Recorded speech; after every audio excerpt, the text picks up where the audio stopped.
Chester the Brave by Audrey Penn, illustrated by Barbara L. Gibson. Chester Raccoon sat snuggled in his mother's lap. The last golden rays of sundown shone through their tree hole, and his younger brother, Ronnie, still lay curled up, fast asleep, on the far side of their hollow. "This is my very best time," Chester told his mother, lifting his eyes to hers. "This is my very best time too," she told him sweetly. "Do you still want me to tell you about the little robin?" "Yes, please." Well, Mrs. Raccoon began the story. The little robin stepped up on the edge of the nest, bent his little legs, lifted his tiny wings, and said, "I can't, I'm too afraid," and hopped back into the safety of his nest.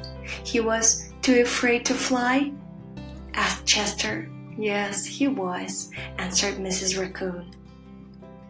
Chester looked very worried. He dropped his head and stuck out his lower lip. Did the little robin think it was okay to be afraid?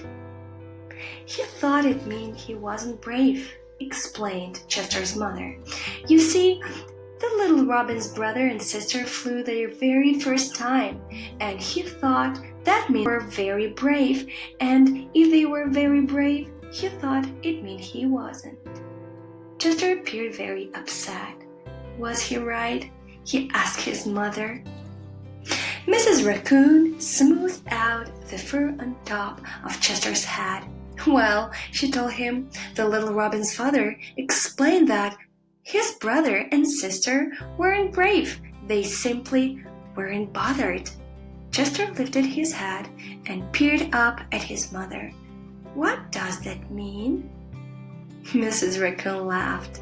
The little robin wasn't sure what it meant either, so his father asked him if he was bothered when he was eating worms.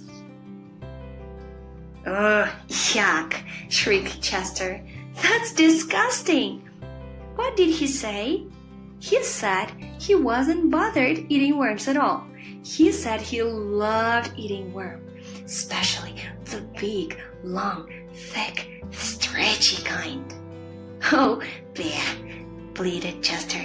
His nose and mouth twisted and squished together, and his entire body shuddered. "Eating worms would bother me."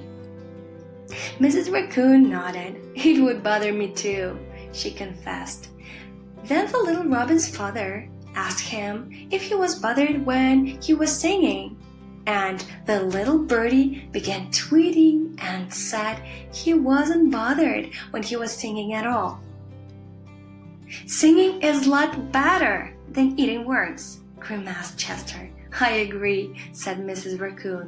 Then the little bird's father told him that being brave wasn't about flying when he wasn't afraid to fly. Being brave was about flying when he was afraid to fly, but found the courage to fly anyway because he knew he must. Then his father asked him if he was bothered when he was reciting his flying lessons in front of all the other little birdies who nested in our tree. The poor little robin got all a flutter. He hopped up and down and flapped his wings just like the time the skunk sprayed our tree from down below. The little robin said that reciting his lessons in front of all the other little birds was the worst thing he ever had to do in his whole life. Suddenly, Chester began to tremble, and he nested deeper into his mother's soft, comforting arms. "Oh my," Mrs. Raccoon replied softly. "What's the matter, Chester? Is something wrong?" Chester nodded. "Reciting lessons in front of the other animals at Owl's teacher's school is the worst thing I ever have to do in my whole life too," he whimpered. "Is that so?"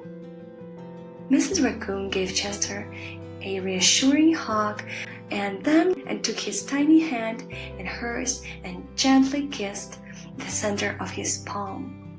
Shall I tell you what happened to the little robin, or would you rather jump on top of Ronnie and wake him up for school?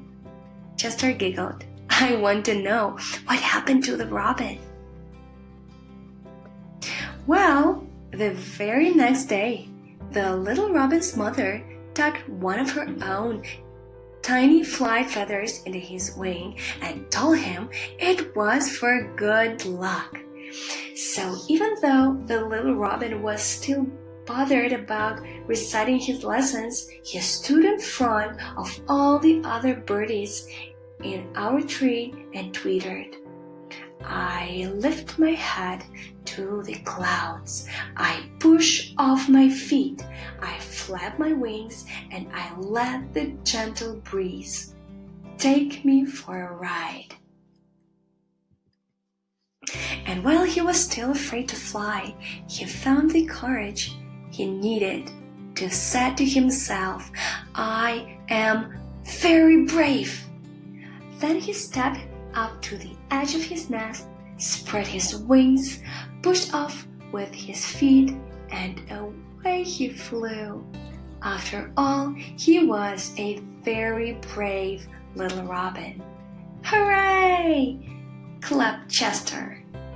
Do you know what I think being brave is? Chester's mother asked him. Chester shook his head.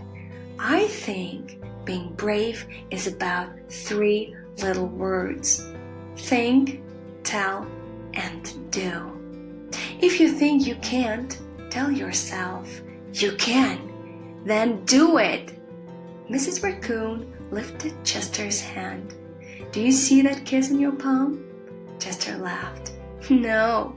Well, it's there, and it's for luck, just like the robin's little feather.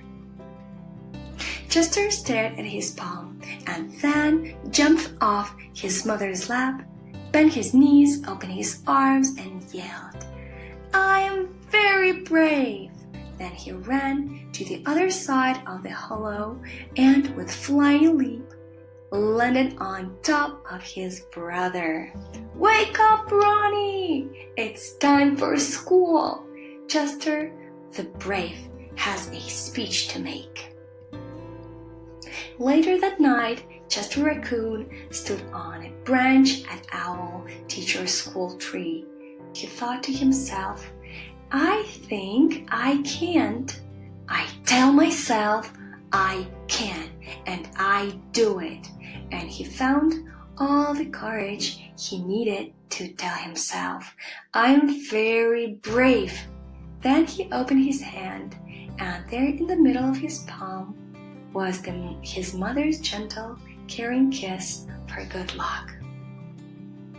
And even though Chester was still the tiniest bit afraid, he recited his lesson in front of all the other animals that attended Owl Teacher's School tree. After all, Chester is a very brave little raccoon. The end. Have a wonderful day and see you next time.